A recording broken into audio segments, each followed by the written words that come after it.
मैं मांग लूँ अगर भाई मैंने तो इसका नाश चाहिए तो कैसे होगा। अभी ओपरी पराई हटवा ये तो यहाँ गेट के अंदर आते ही ऑटोमेटिक खत्म हो जाए।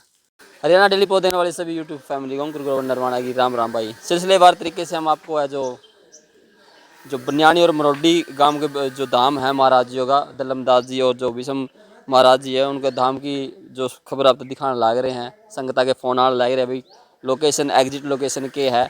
तो जो लोकेशन है सारा कुछ है भाई कितनी दूर पड़ा है रोहतक तक कौन सा गांव का नज़दीक पड़ा है और क्या मानता है पाखंडवाद है कि नहीं है जात पात का सिस्टम है कि नहीं है और जो भाई रहने का खाने का फ्री का है कि नहीं है वो सारी पूछांगे। तो भाई जी है उनसे बात करांगे।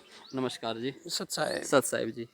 जी जो अपना ये धाम है अपना आम भाषा में जो कर एक तो धाम का एग्जिट नेम हुआ लेकिन आप आस पास में कह दे रहे किस नाम तक जाना जाए। बाबा का बाग के नाम से। बाबा का बाग के नाम पे अगर संगत ना आना हो जूर है तो किस तरह आवे जो रोहतक स्टेशन पे आता है और बस स्टैंड पे है। माड़ोदी गांव है पास में। अच्छा जी। तो माड़ोदी में बाबा का बाग किसी से ही पूछ लो फेमस है ये रोहतक के आसपास के गांव में जैसे बाबा का बाग के नाम से। अच्छा जी क्या खासियत रही है इस धाम की क्योंकि आज ये बात पूछनी बार बार मैं इसलिए कह रही हूँ कि भारत में ऐसे कई मंदिर ऐसे कई हैं कई बाबे ऐसे हुए हैं जिनको बाद में उनकी सच्चाई कुछ और निकल आई है। ना तो यहाँ पाखंड है ना यहाँ दिखावा है। यहाँ कर्मयोगी साधु का स्थान है। ये कर्मयोगी का मतलब है जैसे अपने हाथ से काम करके अपना पेट भरना और ना मांग के खाना। जो ये महाराज भीष्म जी का स्थान है इन्होंने कभी भी भिक्षा लेकर या किसी से पैसे लेकर कभी भी एक निवाला भी नहीं खाया और वो कबीरपंथी प्रणाली से है। इंद्राज महाराज हुए हैं उनके शिष्य खुबीदास तो उनके शिष्य ये दुलमदास जी हैं। दुलमदास जी उर्फ भीष्म जी। हाँ भीष्म जी। अच्छा क्या स्टोरी क्या रही है इनकी। ये स्टार्टिंग से ही जैसे हम सुनने में आ रहा है कि भाई हम लगातार सुनते आ रहे हैं और ग्रंथ भी है जैतराम जिया का। तो इनको जैतराम जी का ही अवतार माना जाता है जो भीष्म जी हैं क्योंकि इन्होंने ही उस ग्रंथ में अंतिम में लिखा था भी अपना दस्त ठीक कराई भाई अपनी लिखाई हम आकर ठीक करेंगे। तो वो ग्रंथ क्रोथा गांव है उसमें प्राचीन लिखाई में लिखित था। तो इन्होंने 1955 में वो ग्रंथ वहाँ से मांगा तो उन्होंने नहीं दिया। तो फिर इन्होंने वो ग्रंथ के बारे में अपने आप उनको बता दिया। हालांकि वो ग्रंथ सिर्फ 2 व्यक्तियों ने ही पढ़ा था जो वो वहाँ रहते थे। तो दलमदास जी ने अपने आप बता दिया। अच्छा जी। तो इन्होंने 1955 में उस ग्रंथ का नवीनीकरण करके और वो छपवाया। जैतराम जी की वाणी के नाम से ग्रंथ है इनका। और वो ग्रंथ की जो छपाई कराई वो भी इनकी पूरी मेहनत का वो था। उसमें ना किसी से कोई पैसा लिया ना वो कुछ। इन्होंने वहाँ रोहतक के में झज्जर रोड के पास एक रत्तू वाला जोड़ा है अब भी आज भी मौजूद है वहाँ रहे ये 51 से 55 तक। तो वहाँ इन्होंने भेड़ बकरी पाली अपनी मतलब जो सेवक थे सुरतन दास जी भी वहीं से इनके साथ जुड़े। फिर जो वर्तमान महंत हैं डॉक्टर सूरजभान जी वो भी 6ठी 7वीं क्लास में थे उस टाइम में वो भी वहीं से इनके साथ जुड़े हैं। तो उन्होंने वहाँ से वो बकरियाँ बेच के और कुछ बकरियों ने 6-6 7-7 8-8 लीटर दूध दिया था तो बहादुरगढ़ से इनाम मिला था। वो इनाम के पैसे वो करके और वो ग्रंथ छपवाए और वो ग्रंथ अपने सेवकों में भाई जिसने ज़रूरत थी या उन्होंने जिसको कहा वो लिए। और फिर उसके बाद वो ग्रंथ रखने की भी समस्या आ गई तो फिर कुछ सेवकों ने कही भाई आपकी जगह होनी चाहिए जी कुछ। कितने साल पहले की बात है ये 1955 की है 1955 की बात है। तो उन्होंने फिर सेवकों ने कही भाई ले हम ज़मीन उनके सेवक थे काफ़ी जमींदार ट्रांसपोर्ट कंपनी थी एक तो वो उनका सेवक था महाराज का। तो उन्होंने कही भाई थोड़ी सी जगह बनानी चाहिए अंतिम समय में। तो उन्होंने फिर महाराज ने ये जगह यहाँ के देखी आसपास के गांव के वो देखे तो ये जगह पहले यहाँ मतलब वन वर्ग वगैरह था, जैसे झाड़ी जंगड़ वंगड़ ये हाँ, बना हुआ करते हैं यहाँ मुस्लिम थे इस गांव में। अच्छा अच्छा तो वो पाकिस्तान चले गए और वहाँ से जो लोग आए उनके बंटवारे में ये जमीन आई थी।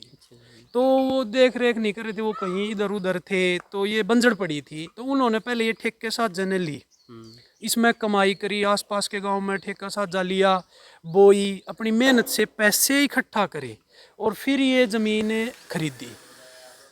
और ख़रीद के फिर ये थोड़ा सा जैसे पशुओं का अनाज रखने का और एक अपना कमरा और रसोई ये बनवाया शुरू में। और शुरू में तो यहाँ दादी उन्होंने करवाया। उन्होंने करवाया ठीक ये है, स्टार्टिंग ठीक से। ठीक ठीक ठीक, आगे तो उन्होंने मतलब जाल था यहाँ वह डाल के उस पर कराया। फिर 1961 में ये ज़मीन उन्होंने खरीद ली। फिर एक ट्रैक्टर लिया, वो आज भी मौजूद है, 1960 का ही है, 61-60 का। तो वो ट्रैक्टर खरीदा और फिर खेती बाड़ी करी, बाग लगाया। फिर बाग ये हरियाणा पंजाब एक था पहले, तो ये पटियाला से ये बाग रजिस्टर्ड कराया उन्होंने, ये तब का ही रजिस्टर्ड बाग है। और उस टाइम में जैसे महाराज सरकार सहयोगी भी रहे हैं, तो उस टाइम में 1000 राशि कोई आपदा आई थी, पंजाब गवर्नमेंट हरियाणा एक ही था, तो 1000 रुपये इन्होंने अपनी मेहनत से डोनेट किया था, दान दिया था, ना कि किसी से लिया था। बहुत ज़्यादा रकम हो कर दी उस टाइम में, 1000 हाँ, उन टाइम में।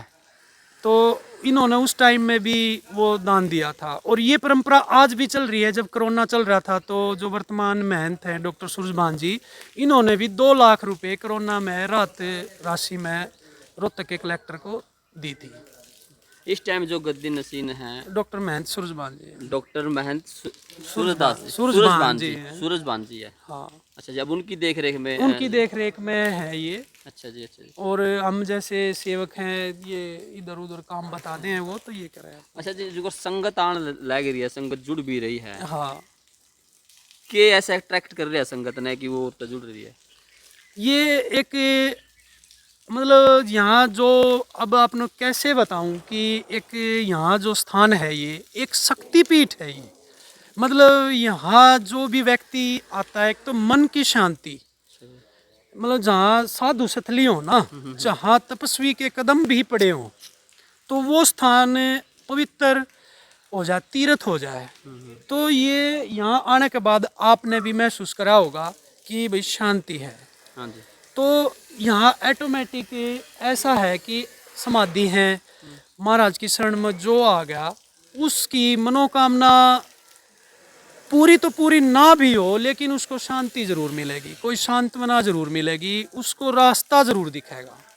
अगर कोई सच्चे भावना से आ रहा है तो क्या उसकी तो जो है वो जो मांग करी है, जो मांग्या है, पैरा पड़ गया, वो तो पूरी भी शायद अब महाराज ने। आप कह रहे कि शायद ना भी हो शांति मिलेगी। अब उसकी मांग कैसी है, जो संसार हित में होगी तो महाराज करेंगे। अच्छा अच्छा। अब मैं मांग लूं अगर भाई मैंने तो इसका नाश चाहिए तो कैसे होगा?